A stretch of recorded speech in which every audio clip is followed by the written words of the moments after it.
প্রথম আলোর প্রধান শিরোনাম, সংবিধানের উপরে জুলাই সনদের প্রাধান্য নিয়ে প্রশ্ন, বিএনপির প্রতিক্রিয়া। খবরটিতে বিএনপি নেতা সালাউদ্দিন আহমদের উদ্ধৃতি দিয়ে বলা হয়, জুলাই সনদ নিয়ে আদালতে প্রশ্ন তোলা যাবে না, এমন বিধানেরও পক্ষে নন তিনি।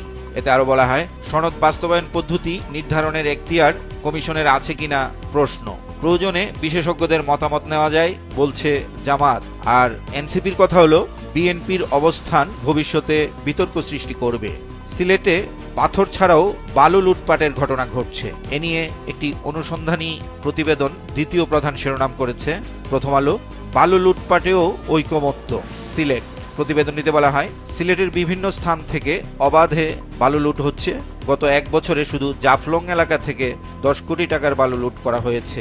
আন্তর্জাতিক খবরের মধ্যে রয়েছে, ট্রাম্প ইউরোপীয় নেতাদের বৈঠক, সৌহার্দ্যপূর্ণ আলোচনা হলেও নেই সংকট সমাধানের লক্ষণ। কুমিল্লা ব্রাহ্মণবাড়িয়া মহাসড়কের দুরবস্থা নিয়ে শেষ পৃষ্ঠায় একটি বিশেষ প্রতিবেদন ছাপা হয়েছে।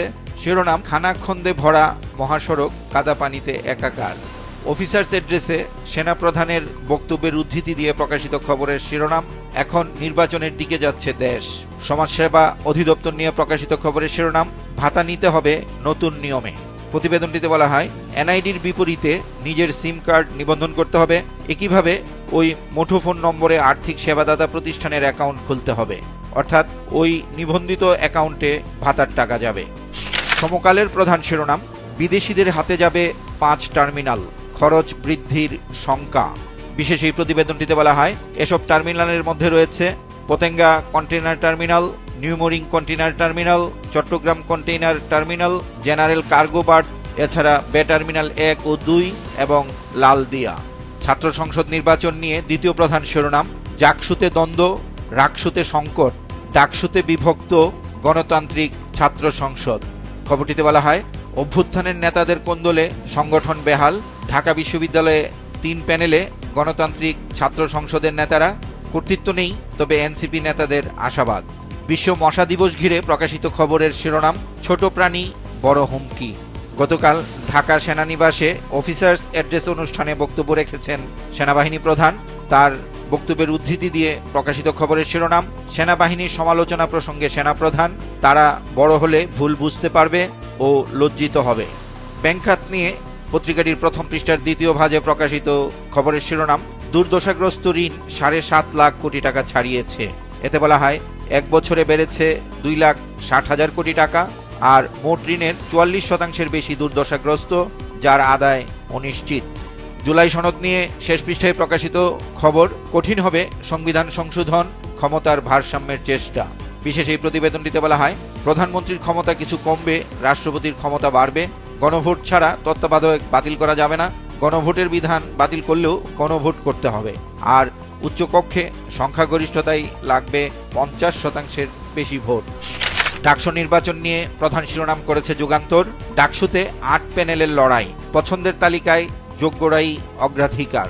বিশেষ এই প্রতিবেদনটিতে বলা হয়, ঢাকা বিশ্ববিদ্যালয় কেন্দ্রীয় ছাত্র সংসদ ডাকসুর 28 পদের বিপরীতে 658 ও হল সংসদে 1427টি মনোনয়নপত্র বিক্রি। জমা দেওয়ার শেষ দিন আজ। ঘোষণা হয়েছে ছাত্র শিবির সহ 4টি পূর্ণাঙ্গ প্যানেল। আজ হবে ছাত্রদল, গণতান্ত্রিক ছাত্র সংসদ সহ অন্যদের। প্রার্থীরা ইশতেহার তৈরির জন্য সাধারণ শিক্ষার্থীদের মতামত যাচাই বাছাই করছেন। এক খবরটির আওতায় প্রকাশিত আরেকটি সংবাদ, ডাকসু নির্বাচন প্রসঙ্গে সাবেক ভিপিজিএস, জাতীয় নির্বাচনের প্রভাব ফেলবে না জয় পরাজয়। জাতীয় নির্বাচন নিয়ে গতকাল কথা বলেছেন আইন উপদেষ্টা, তার উদ্ধৃতি দিয়ে প্রকাশিত খবর, সাংবাদিকদের আসিফ নজরুল, ফেব্রুয়ারিতেই নির্বাচন, এরপর বিদায় নেব। বিদেশি এয়ারলাইন্সের সেলস এজেন্ট নিয়ে শেষ পৃষ্ঠায় প্রকাশিত খবর, বিদেশি এয়ারের সেলস এজেন্ট থাকছে না, ভোগান্তি বাড়বে যাত্রীদের। প্রতিবেদনটিতে বলা হয়, জিএসএ বাতিল হলে কর্মহীন হয়ে পড়বে 5,000 কর্মী। তিস্তা মহাপরিকল্পনা নিয়ে শেষ পৃষ্ঠায় প্রকাশিত আরেকটি খবর, তিস্তা মহাপরিকল্পনা বাস্তবায়নে আশার আলো, চীনের কাছে চাওয়া হয়েছে $55 কোটি ঋণ। খবরটিতে বলা হয়, ভারত চীনের টানাটানির অবসান, স্বপ্ন পূরণ হতে যাচ্ছে উত্তরের 5 জেলার মানুষের। আর ঋণ অনুসন্ধানে কয়েক পৃষ্ঠার সামারি অনুমোদন দিয়েছে পরিকল্পনা কমিশন। কালের কণ্ঠের প্রধান শিরোনাম, 16 বছর পর হারানো ক্ষমতা ফিরে পাচ্ছে সশস্ত্র বাহিনী, জাতীয় নির্বাচনে দায়িত্ব পালন। বিশেষ এই প্রতিবেদনটিতে বলা হয়, সশস্ত্র বাহিনীকে কোণঠাসা রেখেই 3 প্রহসনের নির্বাচন। এবারের নির্বাচনে মাঠে কার্যকর উপস্থিতি, আগের চেয়ে বেশি সংখ্যক সেনা মোতায়েন চাইবে ইসি। এর পাশাপাশি অফিসার্স এড্রেসে সেনা প্রধানের বক্তব্যের উদ্ধৃতি দিয়ে প্রকাশিত খবর, নির্বাচনে নিরপেক্ষ দায়িত্ব পালনের জন্য প্রস্তুতি নিন। জাতীয়তাবাদী স্বেচ্ছাসেবক দলের প্রতিষ্ঠাবার্ষিকীতে গতকাল ভার্চুয়ালি বক্তব্য রাখেন বিএনপির ভারপ্রাপ্ত চেয়ারম্যান তারেক রহমান। তার বক্তব্যের উদ্ধৃতি দিয়ে প্রকাশিত খবরের শিরোনাম, গণতন্ত্রকামীদের বিভেদে ফেসিস্ট পুনর্বাসনের পথ সহজ হয়ে উঠবে। আরেকটি বিশেষ সংবাদ ছাপা হয়েছে পত্রিকাটির প্রথম পৃষ্ঠার দ্বিতীয় ভাজে, শিরোনাম, প্রশাসন ক্যাডারের নিয়ন্ত্রণ মুক্ত হচ্ছে রাজস্ব খাত। খবরটিতে বলা হয়, সংশোধিত অধ্যাদেশের খসড়ায় আসছে বড় পরিবর্তন। খাতের 2 সচিব পদে সুযোগ বাড়ল রাজস্ব কর্মকর্তাদের। অনুমোদনের জন্য শিগগিরই উঠছে উপদেষ্টা পরিষদে। জাতীয় শিক্ষাক্রম ও পাঠ্যপুস্তক বোর্ড নিয়ে শেষ পৃষ্ঠায় প্রকাশিত খবরের শিরোনাম, পাঠ্য বইয়ে একগুচ্ছ পরিবর্তন আসছে। এতে বলা হয়, সংক্ষিপ্ত হচ্ছে শেখ মুজিবুর রহমানের 7 মার্চের ভাষণ। শেখ হাসিনার নামের আগে বসবে স্বৈরাচারী শাসক। একাদশ দ্বাদশ শ্রেণীতে যুক্ত হচ্ছে রাতের ভোট ও ডামি নির্বাচনের তথ্য। বিএনপি মহাসচিব মির্জা ফখরুলের উদ্ধৃতি দিয়ে প্রকাশিত খবর, বিএনপি পিআর পদ্ধতির নির্বাচনের পক্ষে নয়। থাইল্যান্ডে 7 দিনের চিকিৎসা শেষে গতকাল দেশে ফিরে বিমানবন্দরে তিনি কথা বলেন। তবে অসুস্থ বোধ করায় গত রাতেই আবার তাকে হাসপাতালে ভর্তি করা হয়েছে। আজকের পত্রিকার প্রধান শিরোনাম, প্রকল্প 9-6-এ লাগাম টানার চেষ্টায় সরকার, উচ্চ পর্যায়ের কর্মশালা।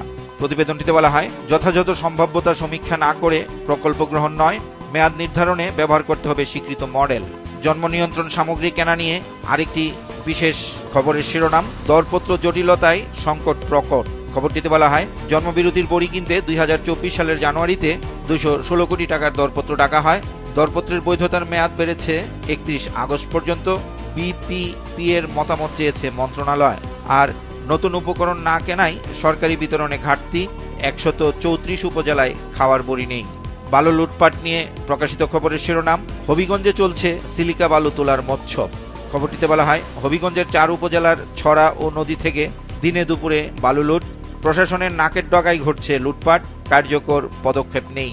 ঋণ নিয়ে শেষ পৃষ্ঠায় প্রকাশিত একটি বিশেষ সংবাদ, ঋণের ফাঁদে রাজশাহী, বাঁচতে গিয়ে মরছে মানুষ। আমার দেশের প্রধান শিরোনাম, দিল্লিতে শেখ হাসিনার জন্য রাজনৈতিক কার্যালয়। খবরটিতে বলা হয়, আওয়ামী লীগকে রক্ষায় 2 ব্রিটিশ আইনজীবী নিয়োগ। কার্যক্রম নিষিদ্ধের বিরুদ্ধে হস্তক্ষেপ চেয়ে জাতিসংঘে আবেদন। প্রথম পৃষ্ঠায় সাভার গণহত্যা নিয়ে আরেকটি খবর, সাভার গণহত্যার নির্দেশদাতা রাহুল এখন রাজাপুরের ইউএনও। ত্রয়োদশ জাতীয় সংসদ নির্বাচন নিয়ে প্রধান শিরোনাম করেছে দেশ রূপান্তর, 3 স্রোতের পাকে ভোট। প্রতিবেদনটিতে বলা হয়, জনগণ ভোট দিতে মুখিয়ে আছে, ফলে দ্রুত নির্বাচন দরকার বলছে বিএনপি। আর জামায়াতে ইসলামী বলছে পিআর পদ্ধতিতে হতে হবে নির্বাচন।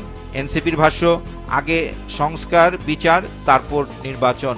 এর পাশাপাশি আইন উপদেষ্টার উদ্ধৃতি দিয়ে প্রকাশিত খবর, ফেব্রুয়ারিতেই নির্বাচন, আমরা চলে যাব।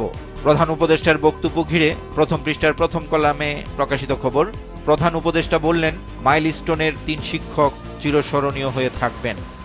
কালবেলার প্রধান শিরোনাম, বিনা খরচে শ্রমিক যাবে মালয়েশিয়ায়। খবরটিতে বলা হয়, পরিচালিত হবে এআই এর মাধ্যমে, ঘোষণা আসার অপেক্ষা। আর ইউআরপি ও ডিএলআর মডিউল প্রস্তুত।